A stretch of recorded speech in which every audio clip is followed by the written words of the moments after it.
भगवान व्यासदेव के नाना एक मल्हार थे जिसके घर उनकी माता सत्यवती जी पाली पोसी गई थी। वे निषाद राज बनने से बड़े डरते थे। एक दिन घूमते फिरते हरिगुण गाते बीना बजाते जगत को रिझाते देव ऋषि नारद जी उनके पास पहुंच गए। निषाद राज ने नारद जी को प्रणाम किया, पूजा की, आदर सत्कार के पश्चात अपनी मनोव्यथा सुनाई। महाराज, मुझे मृत्यु से बड़ा डर लगता है। कोई ऐसी तरकीब बताए कि मैं मरूं नहीं। आप तो यमराज के यहाँ जाया करते हैं, मेरी सिफारिश कर देना कि मुझे मारे नहीं।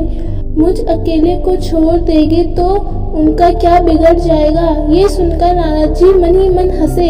अपनी हंसी को भीतर ही भीतर रोक कर बोले, देखो भैया, यमराज से मेरा इतना मेल जोल है नहीं।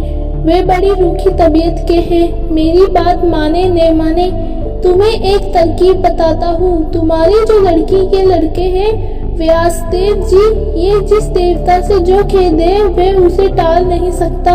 यदि ये यमराज से कह दे तो फिर तुम समझो कि अजर अमर हो गए। फिर मृत्यु तुम्हारे पास भटक नहीं सकती, परंतु वे तुम्हें बहुत मना करेंगे, तरह तरह से समझाएंगे। उनके बुलावे में मत आ जाना। इतना कहकर अपनी वीणा जल्दी से उठाकर नारद जी थोड़ी देर में 9-11 हो गए। कालांतर में व्यास जी अपने नाना जी के पास आए। कुशल क्षेम आदर संस्कार के अनंतर निषाद राज ने वही बात कहना आरंभ किया। बेटा, मैंने सुना है तुम्हारा बड़ा प्रभाव है, सब देवता तुम्हें बहुत मानते हैं। मेरा एक काम करोगे? व्यास जी ने कहा, हाँ नाना जी, ऐसी कौन सी बात है, आप आज्ञा करें, वही मैं करूँगा। निषाद राज बोले, देखो पीछे अपने वचन से टल मत जाना। व्यास जी के कान खड़े हो गए, पता नहीं क्या कहेंगे, फिर भी उन्हें अपना सामर्थ्य का भरोसा था। बोले, नहीं, कोई बात नहीं है, आप जो आज्ञा करें वही मैं करूँगा।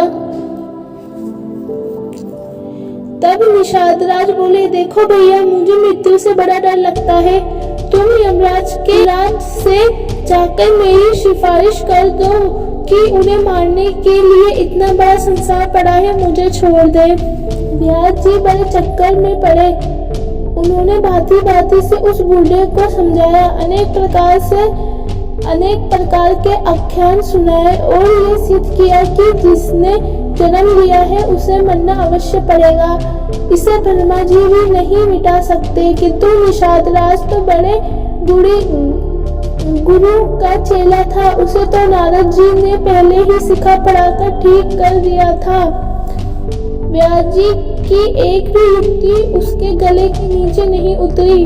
वह बार बार यही कहता रहा, देखो जन्म कर्म में तो क्या मैंने तुमसे एक काम करने को कहा, उसे भी तुम टाल मटोल करते हो। यदि तुम चाहो तो सब हो सकता है। यमराज तुम्हारी नहीं मानेंगे क्या? व्यास जी घबराए, अच्छे चक्कर में पड़े।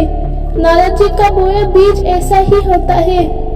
क्या करते, बात टालने को बोले, अच्छी बात है, मैं जाता हूँ, यमराज से जाकर कहूँगा। बुढ़ा भी चालाक था, दुनिया देख चुका था। व्यास जी के हाव भाव से समझ गया था कि दाल में काला है। बोला, अच्छा, मैं भी तुम्हारे साथ चलूंगा। व्यास जी तो फंस गए थे। बोले, अच्छी बात है, आप भी चलो। अब नाना और व्यास जी दोनों मिलकर यमराज के समीप पहुँचे। व्यास जी को दूर से आता देखकर यमराज जी ने उनका स्वागत किया, सिंहासन पर बिठाकर पूजा की। कुशल क्षेम के अंतर व्यास जी ने निषाद राज का परिचय देते हुए कहा, ये मेरे नाना हैं, ये मरने से बहुत डरते हैं, ये चाहते हैं आप कृपा करके इन्हें छोड़ दें, इनको आपसे भय न हो। यमराज ने हाथ जोड़कर कहा, भगवान आपके नाना है तो मेरे भी नाना है। आप जब इसकी सिफारिश करने आए हो तब मुझे इनमें क्या आपत्ति हो सकती है, किंतु मारने का काम मेरे मंत्री मृत्यु के जिम्मे कर रखा है।